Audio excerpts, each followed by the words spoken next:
Hey, Jimmy Murphy here from Boston Hockey Now with my colleague Joe Haggerty, and we're already 1 week deep into the Haggerty era. Man, that flew by. Hags, a fun first week, huh? It was good times, lots of page views, lots of fun topics, lots of takes. And just keep it coming, Murph. Like it might be months before the season starts, but I think you and I, the Irish law firm of Haggerty and Murphy, can keep this thing going for quite some time. Yeah, I think so too, and we hope we can help you hockey fans get through what seems to be like an extended layoff that's about to come up. But one thing that the Bruins still have to do in that extended layoff, Joe, is figure out what they're going to do with Jake DeBrusk. Are they going to sign the restricted free agent who has no arbitration rights and really is kind of stuck on an island there right now? Or could they trade him? We've heard his name plenty of times in trade rumors throughout the offseason and even during the bubble season there. Yep. You wrote about this for Boston Hockey Now on Friday, just the status of his contract. What's the latest you're hearing, Joe? Yeah, the latest, I think, just reading the tea leaves, what his agent, Rick Vallette from Octagon has said previously, and just seeing what's going on. The fact you and I both know there is not a lot of chatter about DeBrusk and any negotiations that are going on with the Bruins. I think it's pretty quiet between those two sides. You know, it seems like Don Sweeney's been taking care of everything else, and this was kind of the last thing he was going to take care of and dot the I and cross the T. But when you look around at the NHL, some contracts we've seen signed in the last couple of days are very comparable to Jake DeBrusk. Earlier on, when you pulled back and thought about, especially before this playoffs in the bubble rolled out, two guys that were in his draft class, Brock Besser, Travis Konechny, had signed deals, big contract extensions, making over $5 million a year on their new contract extensions. DeBrusk's stats weren't that far off of Konechny's when he actually signed the extension with the Flyers. So you thought DeBrusk might be in a position where he's going to get somewhere in the $4.5 to $5 million range. But I think now, based on another disappointing series against the Tampa Bay Lightning, he now has 2 points in 10 games in the playoffs against the Lightning in those two series that the Bruins have played. And I think he just can't fight through that Tampa defense to get to the net. And that's a big part of the offensive problem that the Bruins have against Tampa Bay when they play them in a playoff series.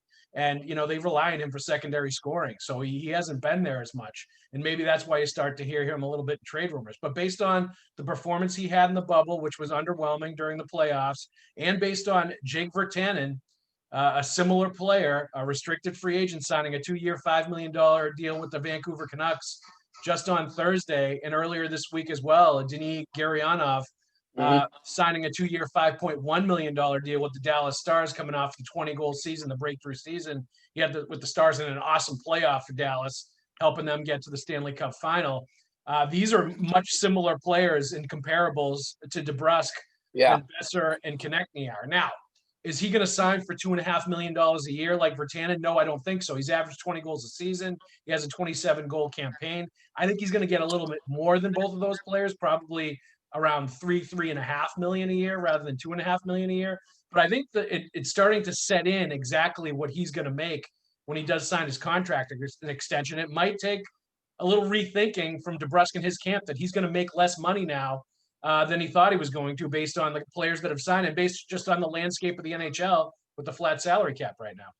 Yeah, and everything that's going on with the pandemic and when the next season may start, and just the economic climate, is not too great in the NHL, just like it isn't in real life. So I'm with you, Joe. And I mean, it's going to be very interesting to see.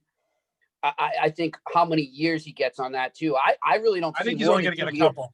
Yeah, I see 2 years at most.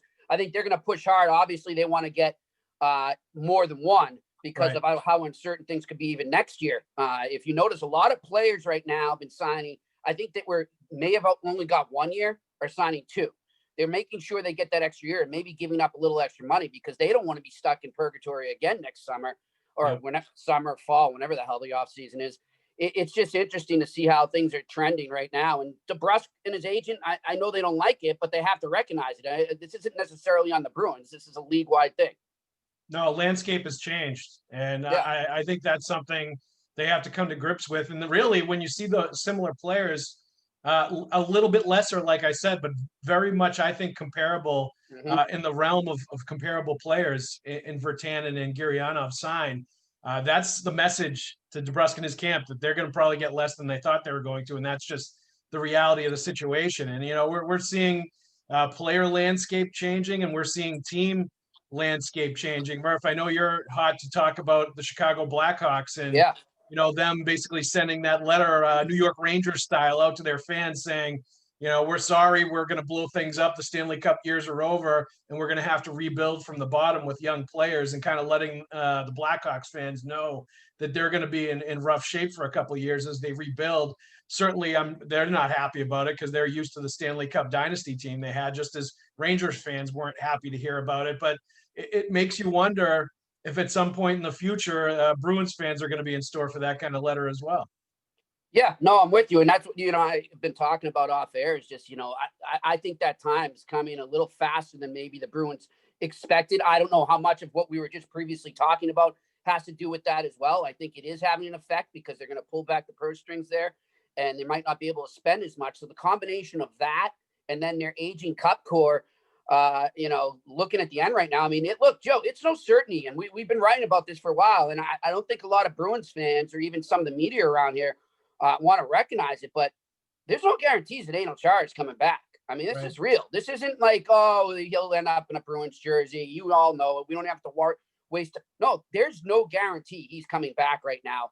And I think that's a sign of the times to come where the Bruins, Neely touched on this in his end of the year presser when he was saying we need to be brutally honest. I think it was an answer to your question before I gave my R2D2 answer.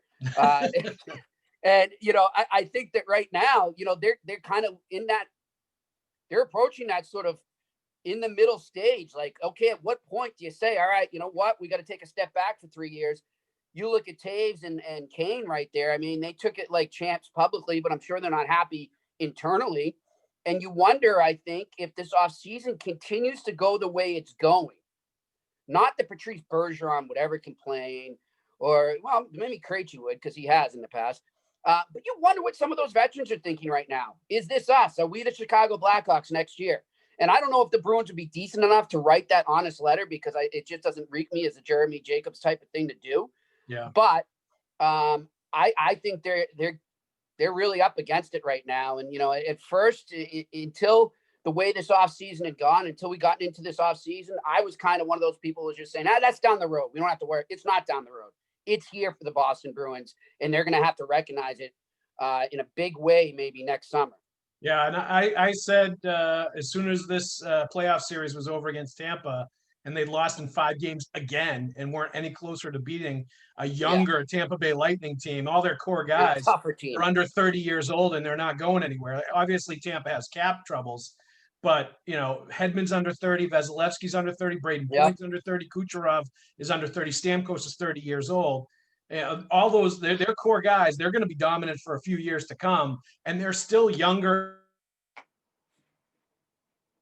and better than the Bruins. So the Bruins it's going to take something radical for them to be able to get by the Tampa Bay Lightning as currently constituted. So I think you're right. I think they are at the end of the cup window. I think they have to swallow hard and make some moves. Now, I still think they can build around Bergeron, Marchand, Pastrnak, and McAvoy, and and start and use some other younger pieces there.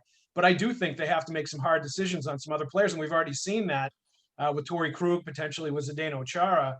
All this is going to be interesting. What gets you and kicks you in the black and gold croquis, Murph, is thinking about that 2015 draft and thinking about what if they had Shabbat and what if they had Matt Barzal. What if they had Shabbat and what if they had Travis Konechny? What if they had Shabbat and what if they had Brock Besser? What if they had hit on at least 2 out of 3 of those 3 picks in a row? If they had another impact player like that here, I'm not sure we'd even be having this conversation. They probably would have won another cup in 2019 if they had a Shabbat or a Barzal or a Besser on this team instead of, guys in Sinishin and Zboril that weren't even good enough to be on the roster when everybody else from the first round in that 2015 draft was going gangbusters already in the NHL. So, I think they have themselves to blame a little bit for what's going on here and the potential talk of rebuilding and going the same route as the Blackhawks. I don't think they're going to write that letter either. but I think some of the decisions you're seeing this offseason are an admission that things need to change. Yeah. And it's interesting too, you bring up a good point there about that draft, but it's compared to some other GMs who have been in the same situation as Sweeney, because it was clear what he did leading into getting those back-to-back picks, Joe, was, the whole motto, the theme of that was, we're going to build for the future, but we're going to still be able to live in the present and still succeed in the present. We're going to do both at the same time. And that was the goal there. And he just failed miserably doing that. And to be honest, I think he's had some good trades he's made. But to be honest, when you look at it, that was sort of Sweeney's motto coming in. And every GM sort of gets that 5-year plan now, except for maybe Marc Bergevin in Montreal. He gets the 15, 20-year plan. But good off season he's having this year. He can speak French, so he gets a bunch of mulligans up there. Yeah, exactly. But, he's at that point now. It's 5 seasons now, Joe. And I think that, he needs to tread carefully here and see how he does in this offseason. I know maybe he's trying to correct those mistakes, but at the same time, can he afford to correct those mistakes and build for the future and leave himself in the present? So that's what I think is going to be interesting to see how Sweeney handles that. But I don't know. It's it's a different feeling, I think, for a lot of people on the Bruins and what they maybe had heading into free agency and into what we've seen now. And again, this isn't just them. We're not trying to just single them out. This is league-wide. But it's going to be very interesting to see what happens in the future. I mean, and Joe, I'll urge everybody to check out your Jake DeBrusk article there. And maybe the next time we talk a week or so from now, we'll have a resolution there, whether he's signed or he's dealt somewhere else for a left shot defenseman that they really need. Let's hope something happens in the next week, Murph. Jeez. I know. Or we're going to have to keep writing about the Pooh Bear jersey. The hell is this world come to? Sounds good. All right. He's Joe Haggerty. I'm Jimmy Murphy. We're Boston Hockey Now. I'll talk to you next week.